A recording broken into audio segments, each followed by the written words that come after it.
Buckle. Yeah? Knock knock. Who's there? Interrupting cow. Interrupting Me! You interrupted me. I understand. That's a... Look, they're here. That means it's time to start the show. Hi. Welcome back to the Link Show, everyone. It's so good to have you here. Today we're continuing the story of Joseph in the Bible. I hope it gets better. Last week it was a little bit sad. It did finish a little bit sad. We're going to find out if the story gets better, but we can't get started yet until Walter's here. Do you want to go take a look and see what I sent you this week? Sure. All right, Isla, let's take a look and see what today's mystery item is. Whoa. Do you know what it is? Well, yeah, it's a second place medal. It is, but do you know why I sent it to you? I don't know why, but can I keep it? You can keep it, but what we need to do first is get you to go work on the craft while you go check out Preach Part 1. Okay, so today we're going to continue the story of Joseph. And so if you haven't had a chance to see last week's episode, you'll need to go back and watch that because we look at the first part of Joseph's story. And then in a little bit, we're going to look at part 2 of the story. But before we do that, I want to tell you a little bit about an experience that I just had. Yesterday, I got home on a plane after traveling to a different country. I flew to a country called Japan, and I had the best time. It was a fun holiday that me and my son went on. But while I was there, I noticed something. Being in a different place, in a different country, the people there are so different to us here in Australia. They speak a different language. They eat different types of food. When you walk down the street, all of the restaurants there are different to the restaurants that are here.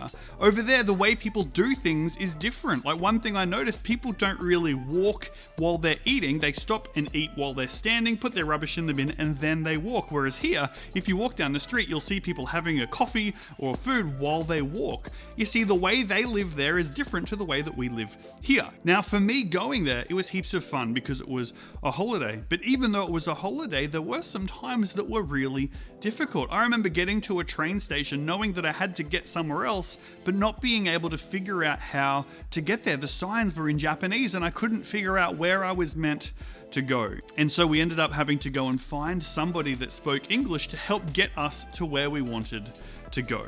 And so I was thinking about that, how I felt being in a different country where the language was different, the way people lived was different. It was a new experience. And then I was thinking a little bit about the story of Joseph that we're about to look at in just a moment, that he had gone from his own home where he knew the people, he knew the way that they lived, to then being sold as a slave and taken to a different country, to Egypt, and how scary that might have felt, not knowing what the people there were like, not knowing if he would fit into the way that they lived. And so we're going to take a look at the way that Joseph handled that, and we're also going to see what we should do when we feel like we're a little bit overwhelmed and we're not sure what's going on in our lives as well. But we'll talk about that in just a minute.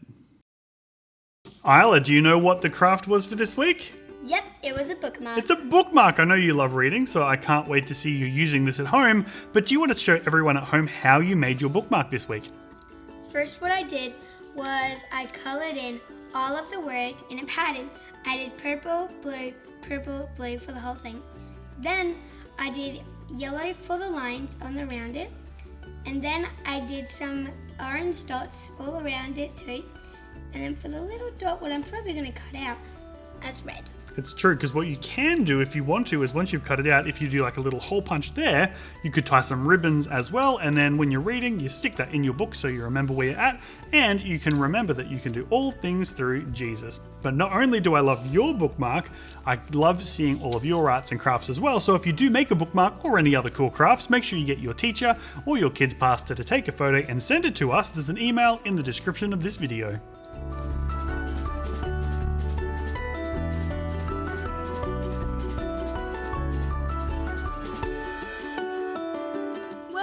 It's time for the Bible story.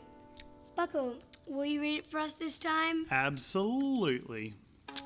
Say hello to Joseph, one of 12 brothers. But out of all of the brothers, Joseph was his father's favorite, and so all of the other brothers hated him. They captured him and they sold him as a slave, and now we find Joseph on his way to a different country, to a place called Egypt.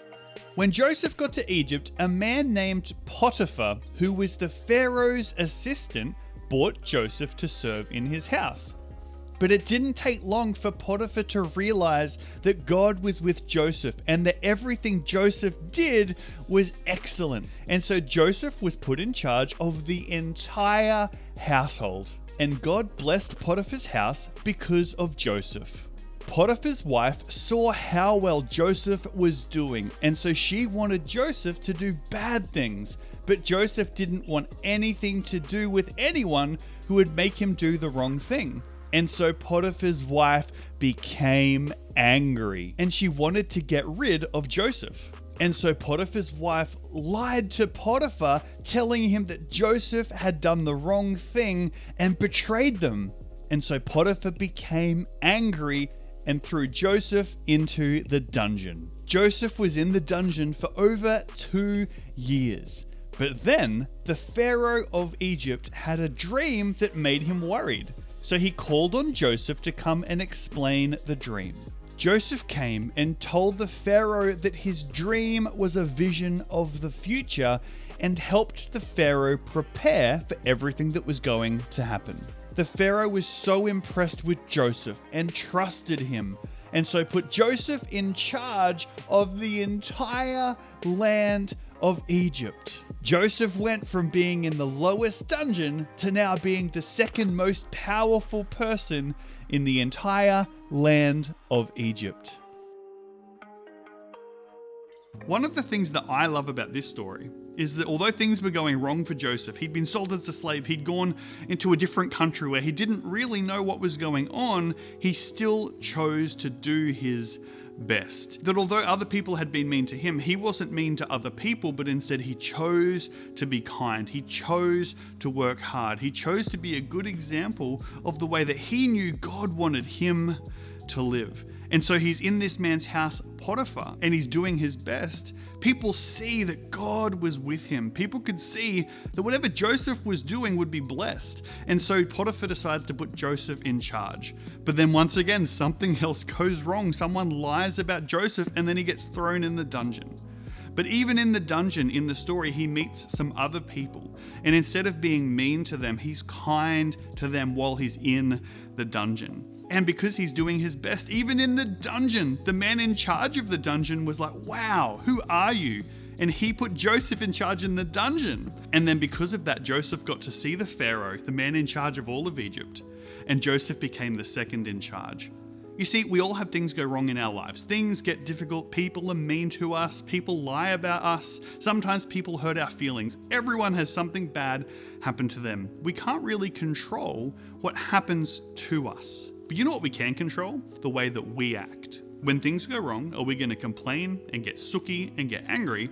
Or are we going to pick up our chin and say, you know what? I'm still going to do my best. I'm still going to be kind. I'm still going to help others. Even if other people are mean to me, I'm not going to be like them. I'm going to choose to do the right thing. And did you know that the Bible even says that when we're faced with challenges, that when we have Jesus on our side, that we can do all things through Jesus. There's nothing that is impossible for Jesus. And when we let him help us, that's when we can face the challenges of life, where we can be kind when others are mean. We can be generous when other people are stingy. And so for me, I know what I've learned from this story is that even when people are mean to me, I'm still going to be kind. Even when people lie about me, I'm still going to tell the truth. When other people are lazy, I'm still going to try my best, because I know that when I do that, there's a good future waiting for me.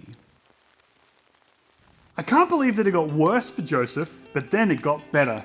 At least it finished it off good. It didn't finish good. That's not the end of the story. It does get better though. It's all good. But you'll have to come back next week to find out what happens then. But there's still something we need to do today before we finish. Do you know what it is? The Bible quiz. The Bible quiz. That's right. The way this is going to work is we'll ask you a couple of questions from today and give you 2 possible answers. If you think the first answer is correct, put your hands on your Head. If you think the second answer is correct, put your hands on your Shoulders. Here we go with question number 1.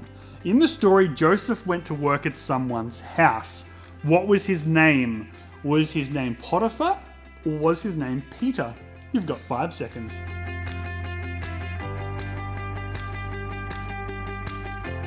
Okay, Isla, what do you think the answer is? Was it Peter? No, it was Potiphar. It's a bit of a weird name. It's okay if you didn't get that right.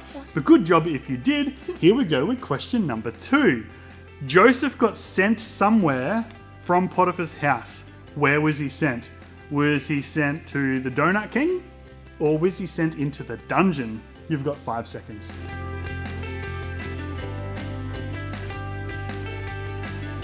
Okay, Isla, do you know what the answer is? Did he go to the dungeon? He got sent to the dungeon, even though he did nothing wrong. But then, third question, he was taken from the dungeon to Pharaoh's palace. What job did he get? Was he the cleaner? Or was he the second in charge over the entire country? You've got 5 seconds.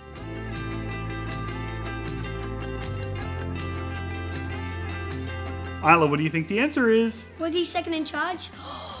That's why I got a second place medal. That's right, to help us remember that Joseph went from the dungeon, where it seemed like it was terrible, to being second in charge, all because he trusted God. But we're not finished yet. There's one more week next week, so you know what that means? I get to invite my friends next week. That's right, so you can come back and join us for another episode next week. See you then. Bye. Bye.